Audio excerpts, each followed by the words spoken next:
Selamat pagi, perkenalkan kami dari kelompok 5 ingin mempresentasikan hasil dari laporan kami. Jadi kami ada empat grupnya, ada Aika, Bening, Klaus, dan Luis Wang. Ya lanjut, ini learning outcomes-nya, jadi nggak terlalu itu. Kita lanjut ke business case yang ingin kita bahas. Jadi di sini kami menggunakan kasus bisnis hotel untuk booking sistemnya, di mana hotel memiliki berbagai jenis kamar, layanan, punishment, dan metode pembayaran. Sistem harus mampu menangani banyak skenario seperti connecting room, multiple service, dan guest rating. Karena banyaknya entitas dan relasi yang saling bergantungan, jadi kami harus melakukan normalisasi agar database tidak mengalami anomali. Jadi ini UNF sebelum data kita sebelum dinormalisasi. Jadi di sini adalah bentuk awalnya. Jadi semua informasi booking, tamu, kamar, layanan, dan pembayarannya berada dalam satu tabel yang ini.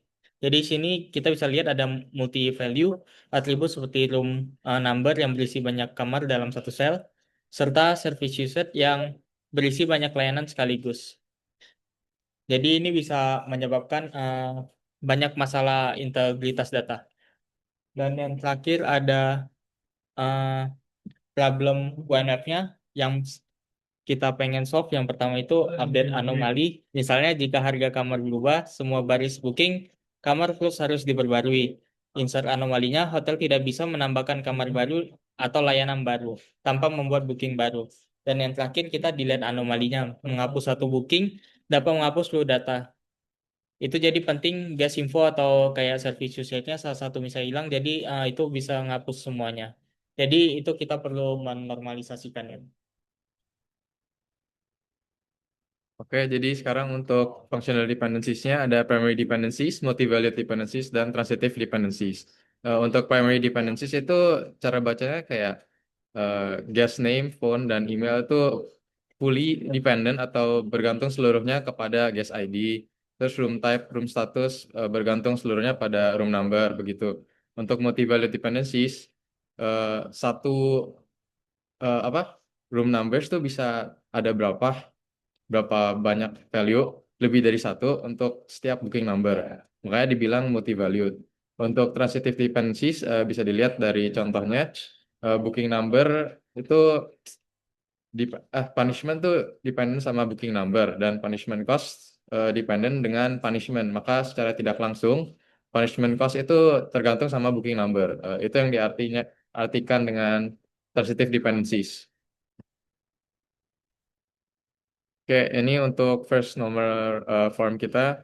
Eh, yang kita hilangkan adalah kita hilangkan multi-valued attributes-nya. Lalu setiap tabel kami memiliki atomic values. Ya, inilah first normal form kita. Ya. Selanjutnya yaitu second normal form atau 2NF. Di tahap 2NF, masalah utamanya adalah partial dependency, yaitu ada atribut non-key yang sebenarnya nggak bergantung pada keseluruhan composite key. Contohnya data guest seharusnya hanya bergantung pada guest ID, bukan pada booking now, atau harga kamar tergantung pada room type, bukan pada setiap booking. Karena itu terjadi banyak redundansi dan resiko data itu nggak konsisten.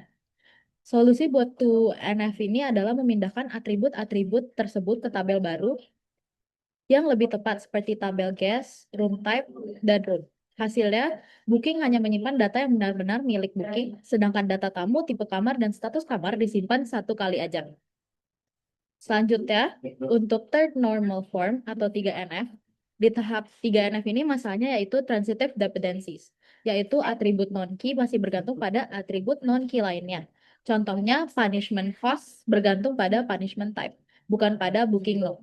Payment method name bergantung pada payment method ID. Kalau tetap disimpan di tabel booking, data bakal duplicate dan rawan gak konsisten.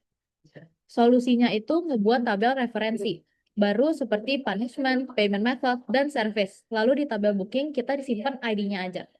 Hasilnya struktur final punya 9 tabel. Data lebih rapi, nggak ada transitive dependency, dan integritas data terjaga melalui foreign key.